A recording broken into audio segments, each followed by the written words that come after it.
আসসালামু আলাইকুম সবাইকে।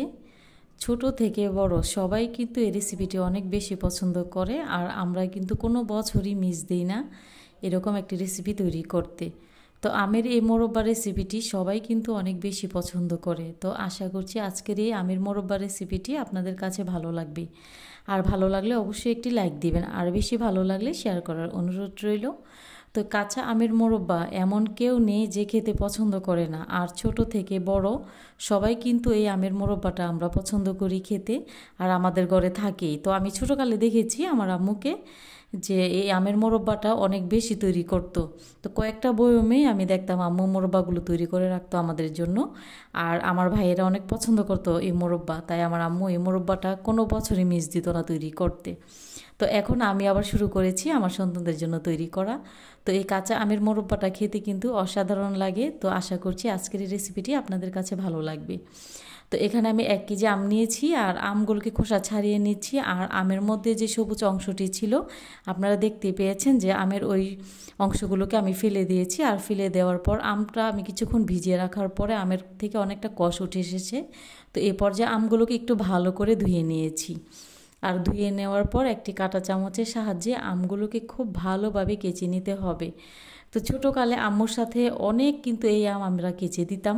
তো কেচে দিতে অনেকটা ভালো লাগতো। তো সেই কথাই মনে পড়ে গেছিলো যখন এই আমগুলো আমি কেচে নিচ্ছিলাম তখন।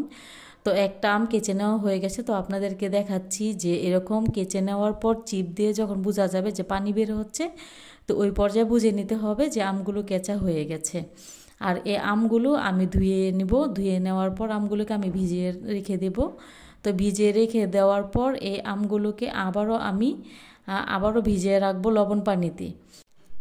এখানে পর্যাপ্ত পরিমাণে লবণ দিয়েছি, আর লবণটা দিয়ে দেওয়ার পর যে আমগুলো আমি ধুয়ে নিয়েছিলাম ওই আমগুলোকে একটু ভালো করে চিপে আমের কষগুলো বের করে নিতে হবে। আর আমের মধ্যে কিন্তু অনেক টক থাকে, তো এই চিপে টক পানিটা আমি বের করে নিয়েছি। আর বের করে নিয়ে আবারও রেস্টে 2 ঘন্টা রেখে দেবো এই লবণ পানিতে। আর লবণ পানি থেকে যখন আমগুলো আমি তুলবো, তো তুলে নেওয়ার আগে আবারও একটু ভালো করে আমগুলোকে চিপে পানিটাকে খুব ভালোভাবে ফেলে দিতে হবে।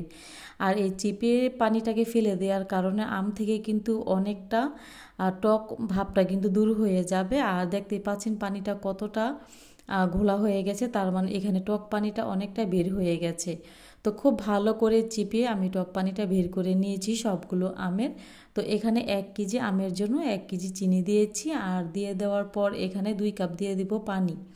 তো পানিটা দিয়ে এখানে আমি দিয়ে দিব কিছু মশলা, আর মশলার পরিমাণটা বেশি দেওয়ার প্রয়োজন নেই, জাস্ট একটা এলাচ, একটা দারচিনি দিয়ে দেব। আর দিয়ে দেওয়ার পর আবার একটু নাড়াচাড়া করে নেব। নাড়াচাড়া করে পানিটা যখন এরকম বলক চলে আসবে, তো ওই পর্যায়ে আমি এখানে যে আগে থেকে আমগুলোকে চিপে পানিটা ঝরিয়ে রেখেছিলাম ওই আমগুলো এখানে দিয়ে দেব। যেহেতু চিনিটা অনেকটা ভালোভাবে গলে গেছে এবং খুব ভালোভাবে বলক চলে এসেছে, তাই সবগুলো আম এখানে দিয়ে দিচ্ছি।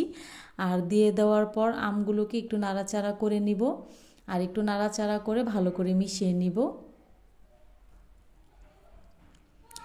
যখন একটু একটা পর্যায়ে খুব ভালো করে বলক চলে আসবে, ওই পর্যায়ে এই আমগুলোকে খুব আলতোভাবে নাড়াচাড়া করতে হবে যেন আমগুলো ভেঙে না যায়। আর আমগুলোকে একটা পর্যায়ে জাল করতে করতে এরকম ঘন হয়ে আসবে, তো আমের কালারটা এরকম চেঞ্জ হয়ে আসবে। তো ওই পর্যায়ে বুঝে নিতে হবে যে আমগুলো অনেকটা হয়ে এসেছে। তো আমার আমগুলো প্রতিটা আম সিদ্ধ হয়ে গেছে আর খুব ভালোভাবে কুক হয়েছে। তাই এখন আমি চুলার আঁচ অফ করে দেব। আর অফ করে দেওয়ার আগে আপনাদেরকে দেখাচ্ছি যে রসালো পরিমাণটা কীরকম থাকবে। তো এরকম পর্যায়ে যখন থাকবে তখন আমি চুলার আঁচ অফ করে দিব।